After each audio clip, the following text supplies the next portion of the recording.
चिंतन श्री गुरुदेव दत्त. काल आपण कर्माचा खेळ याबद्दल सद्गुरू दादासाहेब यांच्या तो महासुखाचा निमथा पावे यावरी इथपर्यंत आपण आलो होतो. आज निष्कपट आचार आणि समभाव. खऱ्या योग्यांना ओळखण्याचे आणखी एक लक्षण म्हणजे त्यांची वागणूक, त्यांचा सरळ निष्कपट आचार. योग्यांची वागणूक स्वभावताच बालकाप्रमाणे निष्कपट असते.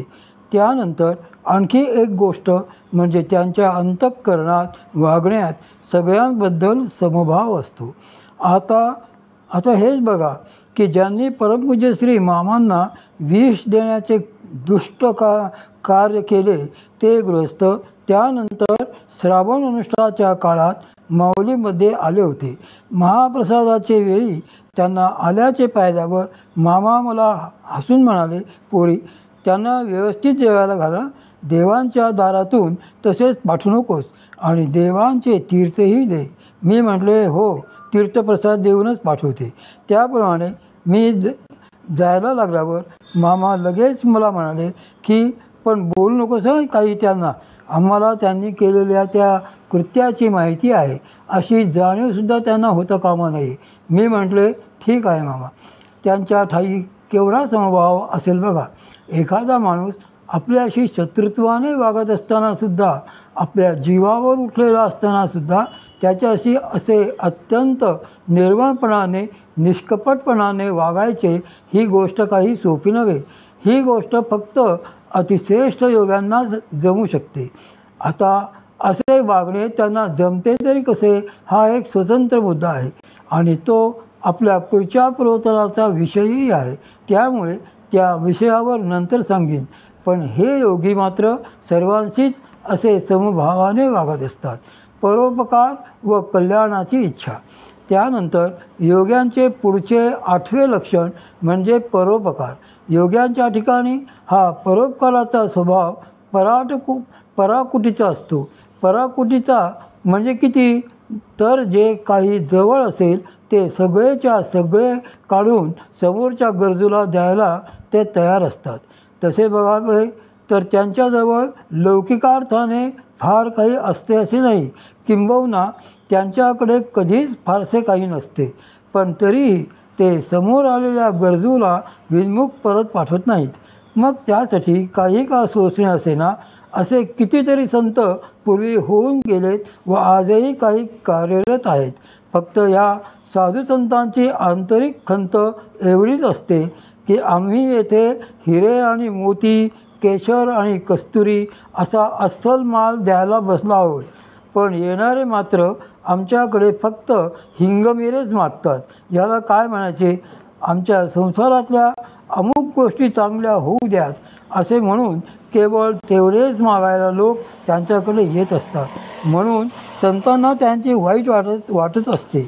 खरे म्हणजे परोपकारासाठी स्वतःचा देह कष्टावताना जिरवताना सुद्धा त्यांना कशाची पर्वा नसते. लोकांचे भले व्हावे एवढी एकच इच्छा केवळ त्यांच्या मनात असते. लोकांच्या कल्याणासाठीच कार्य करायचे असा सर्वांच्या कल्याणाचाच संकल्प त्यांच्यापाशी सतत नांदत असतो. शिवाय हा त्यांचा परोपकारही असा असतो की त्या बदल्यात त्यांना कधीच कशाचीही अपेक्षा नसते. ही फार लक्षात ठेवण्यासारखी बाब आहे. अशा योगी महात्म्यांची आंतरिक पात्रता स्पष्ट करून दाखवताना श्री संत तुकोया बंधू कान्होबा महाराज त्यांच्या एका अभंगात असे सांगतात की परोपकारी वेचेल्या शक्ती तेने आत्मस्थिती जाणीतली. जो महात्मा परोपकारासाठी आपले सर्व सामर्थ्य खर्च करीत असतो त्यानेच आत्मस्वरूप जाणले आहे असे म्हणावे. उपकाराचा गाजावाजा नाही. परमपूज्य सद्गुरू श्री मामांचे महानिर्वाण ज्यावेळी झाले त्यावेळेला त्यांनी जोडलेला, त्यांचा अनुग्रहित असलेला असा भला मोठा जनसमुदाय त्यांच्या मागे त्यांनी ठेवलेला होता. या सगळ्या लोकांना कसे सांभाळायचे, त्यांना एकत्र कसे आणायचे हे आम्हाला काहीच माहीत नव्हते. 8-15 दिवसांनी काही लोक माझ्याकडे आले. मी त्यांना विचारले की काय हवे तुम्हाला.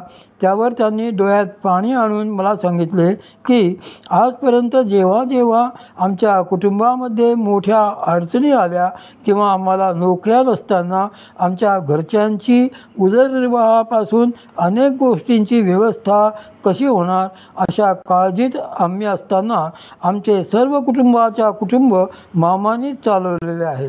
त्यावर मी आश्चर्याने म्हणाले, काय सांगता.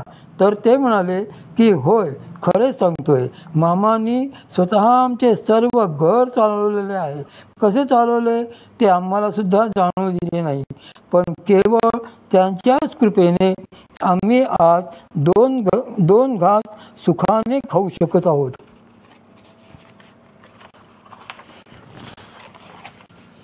खरे योगी महात्मे हे उपजतच असे परोपकारी दयाळू असतात.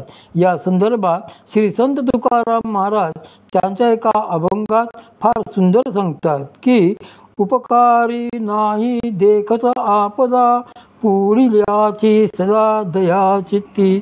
ज्यांच्या अंगी परोपकार मांडलेला असतो ते कुणावर आपदा येण्याची वाट बघत नसतात. पुढे येणाऱ्यांविषयी त्यांच्या चित्तात सदैव दयाच दाटलेली असते. परमपूज्य श्री मामांनी याच रीतीने आपल्या संबंध जीवन काळात असंख्य लोकांवर उपकार केले, पण कधी एका शब्दानेही त्याविषयी कोणाला काही सांगितले नाही. त्यांनी देह ठेवल्यानंतर वेगवेगळ्या ठिकाणांहून अनेक माणसे जसजशी आमच्याकडे यायला लागली आणि त्यांना कोणत्या अवघड परिस्थितीत परमपूज्य श्री मामा सांभाळत होते हे आम्हाला सांगू लागली, तेव्हाच आम्हाला कळले की ते लोकांसाठी काय काय करत होते ते. त्यांच्या त्या परोपकाराला अक्षरशः तोडच नाही, कारण त्यांनी तो परोपकार कधीही कोणालाही बोलून दाखवलेला नव्हता. एका शब्दाने सुद्धा त्यांनी कधी कुणाला त्याविषयी काही सांगितले नव्हते. कुठलाही गाजावाजा न करता जे करायचे ते मात्र यथासांग आणि अचूकतेने काटेकोरपणे करून ते मोकळे होत असत. 9वी ती भूतदया. यानंतर पुढची 9वी गोष्ट म्हणजे भूतदया. खऱ्या योग्यांपाशी भूतदया संपूर्णपणे वसत असते. कशी ते सांगते. पुण्यात डॉक्टर श्री अण्णासाहेब खाजगीवाले म्हणून एक थोर पुरुष होते. ते देखील कशातही नसायचे. एकदा ते घरी आलेले असताना मी त्यांना म्हटले की डॉक्टर, अहो चहा तरी घ्या. तर ते मला म्हणाले, अगं त्या चहातून काय मिळते, मला नको. त्यावेळी मी त्यांना विचारले की डॉक्टर, तुम्ही एवढे निरीच्छ कसे. तर ते म्हणाले, अगं अशा क्षुल्लक गोष्टीत जर इच्छा अपेक्षा ठेवल्या तर शेवटी ते भगवंत भेटणार तरी कसे. त्यावर मी म्हटले की खरेच आहे. भगवान श्री गणरायांच्या कृपेने त्यांच्या रोमारोमात भूतदया नांदत होती. असंख्य गरीब गरजू माणसांना एवढेच नव्हे तर बेवारशी प्राण्यांना, कुत्र्या मांजरांनाही त्यांनी कळवळा येऊन स्वखर्चाने उपचार केले होते. संकटात सापडलेल्या अनेक व्यक्तींना त्यांनी तन-मन धनाने सहाय्य केले होते. समस्त प्राणीमात्रांविषयी त्यांच्या अंतःकरणात आत्यंतिक करुणा दाटलेली असे. भगवत कृपेने त्यांना आपला शेवटही कळलेला होता. त्यानुसार त्यांनी मला विचारले की येशील का पुरी शेवटच्या दिवशी. ते ऐकून मी म्हणाले की नक्की येईन. केव्हा येऊ तेवढे सांगा म्हणजे येते. तर त्यांनी मला एक दिवस सांगितला. त्या दिवशी ठरल्याप्रमाणे मी त्यांच्या घरी गेले. मी त्यांच्या पलंगाशेजारी बसले होते. ते सतत श्री गणपती अथर्वशीर्ष म्हणत असत.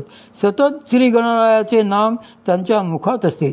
समोर पेशंट असो नाही तर काही असो, ते नाम घ्यायला कधीच चुकले नाहीत.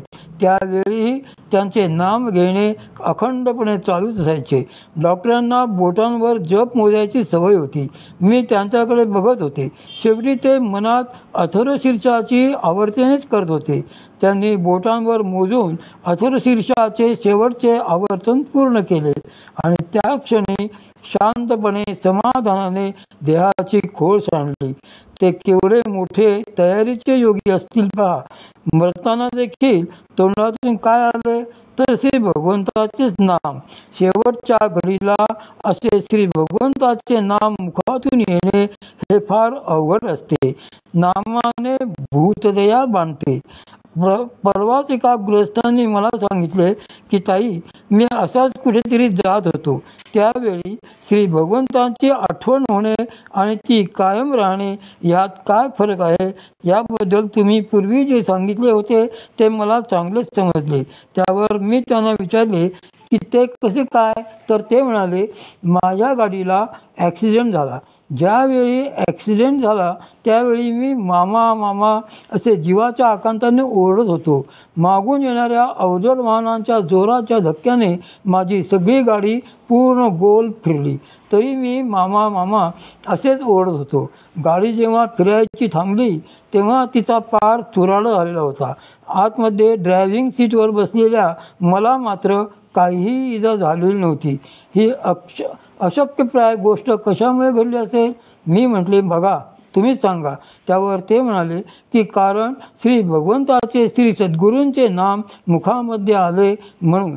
जर हृदयात त्यांची आठवण नसती तर त्यांचे नामही मुखात आले नसते. म्हणूनच श्री सद्गुरूंची, श्री भगवंतांची आठवण शेवटपर्यंत राहणे हे अत्यंत महत्त्वाचे असते. अशी त्यांची आठवण जर हृदयात सतत राहिली तर भूतदया ही आपणहून अंगी बांधते. ती काही मुद्दाम प्रयत्नपूर्वक अंतःकरणात आणावी लागत नसते. श्री भगवंतांचे स्मरण जर नित्य घडू लागले तर मनामध्ये आपसुकच सर्व जीवांविषयी नैसर्गिक प्रेम निर्माण होते आणि जसे जसे ते प्रेम मनात निर्माण होत जाईल तशी तशी ती भूतदया आतूनच उचंबून येऊ लागते. ती काही प्रयत्नांनी अशी सांगून येत नसते की तुम्ही उद्यापासून सगळ्यांच्याच परमेश्वर बघा. असे काही बघायला प्रयत्नांनी अजिबात जमत नसते. ते त्यांच्याच कृपेने बघायला जमू शकते. परवाच पुण्याहून मला एका बाईचे पत्र आले. त्यांनी फार सुंदर पत्र लिहिलेले आहे. त्या बाई लिहितात की खूप पाऊस पडत होता. सगळा निसर्ग जसा काही स्वच्छ धुवून निघाला होता. सृष्टी अगदी हिरवीगार दिसत होती. त्याच वेळी असे समजले की पानसेच्या धरणाची सगळी दारे खुली केली आहेत. तेथे निसर्ग कसा दिसत असेल म्हणून बघायला गेले आणि खरोखर सांगते, प्रत्येक धारेतून मला परमेश्वरच दिसत होता. ते किती सुंदर स्वरूप होते म्हणून सांगू. त्या बाईंनी पुढे वर्णन केले आहे की जेव्हा जेव्हा मला ओल्या मातीचा सुगंध येई तेव्हा तेव्हा मी वेडीपिशी होऊन त्या ओल्या मातीचा सुगंध घ्यायला जायचे.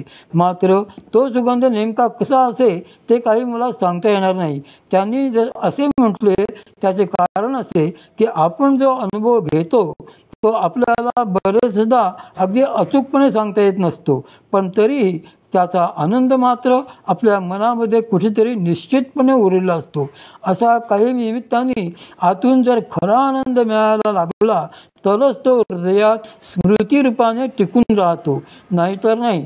जर एखादे ठिकाण बघितले तर ते फार चांगले आहे, सुंदर आहे, ही भावना देखील तितपतच टिकते. आपल्याला त्याच्याशी काहीच घेणे नसते म्हणून तो आनंदही क्षणभर टिकतो. मागे एकदा मी न्यूयॉर्क शहर बघायला गेले होते. केवढ्या उंच बिल्डिंग आहेत त्या बघून जरा नवल वाटले. त्यानंतर शिकागोला गेले तर तिथेही तेवढ्याच मोठ्या बिल्डिंग्स. क्लिव्हलँडला सुद्धा तेच वाटले. आता बस झाले. बघून बघून त्यातला आनंद देखील संपला. परंतु श्री भगवंतांच्या कृपेने येणाऱ्या अनुभवांमधल्या सप्रेम आनंदाचे मात्र असे नसते. एकदा तो अनुभव आल्यानंतर आपण तो परत परत जरी आठवायला गेलो तरी तितकाच आनंद त्यातला प्रेमासहित पुन्हा पुन्हा मिळत राहतो. मग आपल्यालाच हसू येते. हे हसू पण त्या आनंदामुळेच येत असते. श्री भगवत कृपेने येणाऱ्या अनुभवामुळे असा आनंद जर मिळाला असेल तरच ती भूतदया आतून